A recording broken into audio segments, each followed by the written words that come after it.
Okay, good evening students. So in this part we will discuss about congruence of triangles. So as we have already learned at the previous information, you are already having how to prove the congruency of triangles. So in this part what will we do? We are having a different criteria by which we can easily find out that the triangles are congruent or not. The first criteria which we can apply is SSS congruence criteria. SSS, as you can see that here, three sides, or if three sides of any triangle is congruent to the corresponding triangle, then we can say that yes, they are congruent. So here you can see that here I am having two triangles, which is ABC and PQR. Okay, so in ABC and PQR you can see that AB is congruent to PR. Similarly, AC is congruent to PR. AB is congruent to PQ, and PQR is congruent to BC.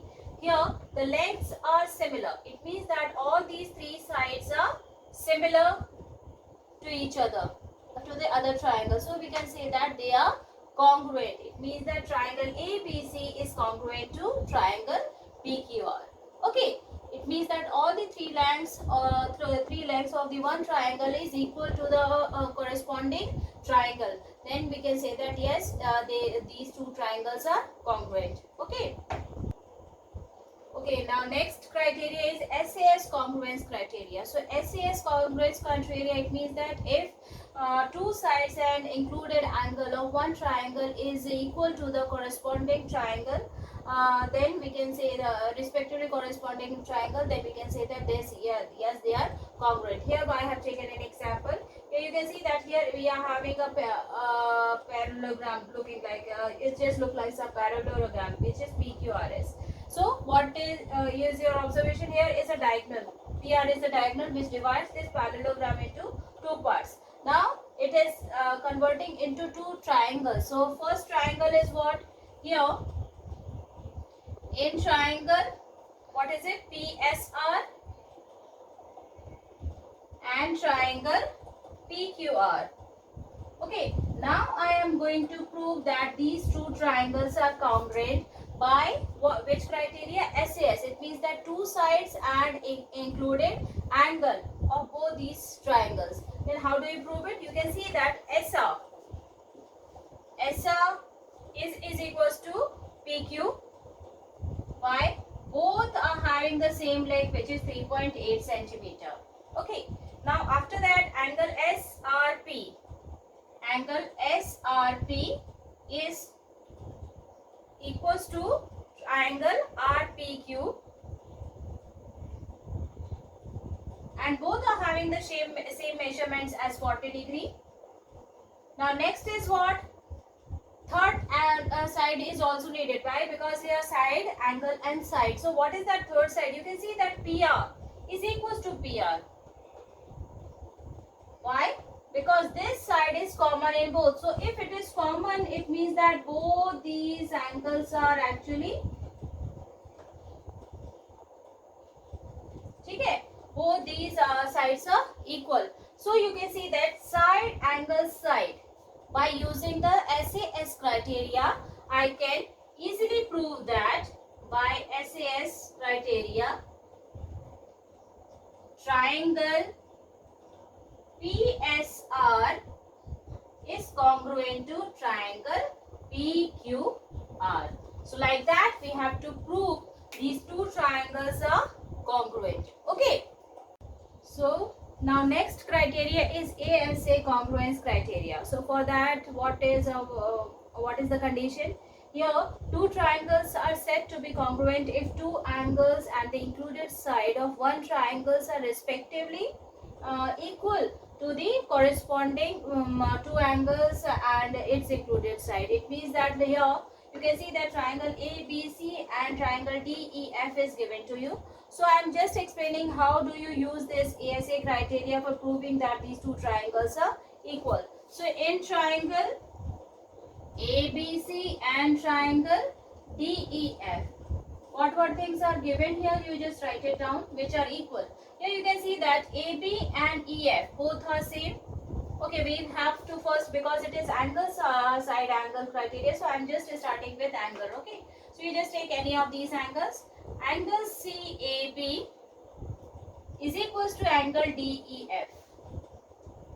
Okay, why they are equal? Because both are having the same measurement, which is of 80 degree.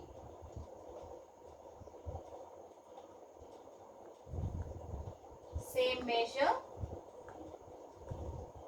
as 80 degree. Okay, now next is what? Next is our side, which is AB. Now you can see that AB is equals to EF. Why? They are both are having the same length, which is 4.3 centimeter. And the next is what? Here angle ABC.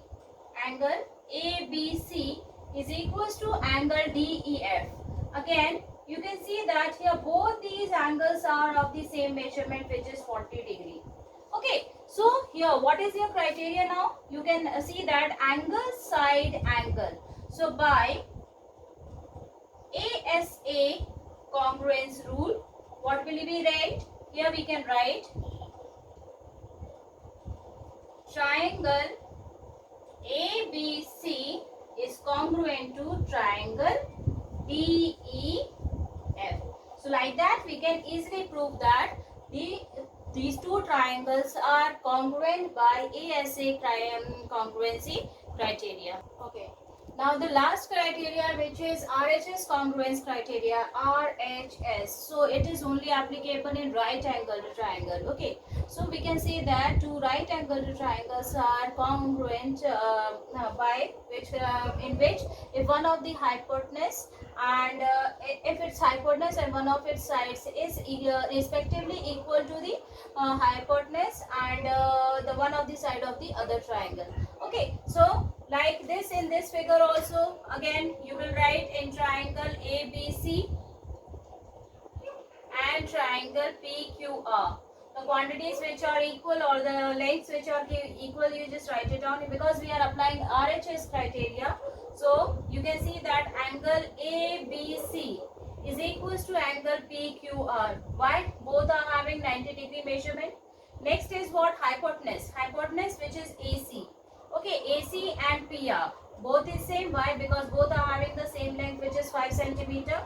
And here it is base. It can be a perpendicular also, because here it is already mentioned that one of its sides, so it can be a base or a perpendicular, which should be similar. So it's very important. If perpendicular, it means that for the other triangle also it would be the perpendicular. Okay, so BC is 4 centimeter and QR is also of 4 centimeter. So by which criteria? It is right hand side. Sorry, I have said right hand side. It is RHS criteria. Okay. By RHS criteria, both these triangles, which is triangle ABC, is now congruent to triangle PQR. So like that, we can apply the different criteria for proving that the triangles are congruent to each other. Okay. Thank you.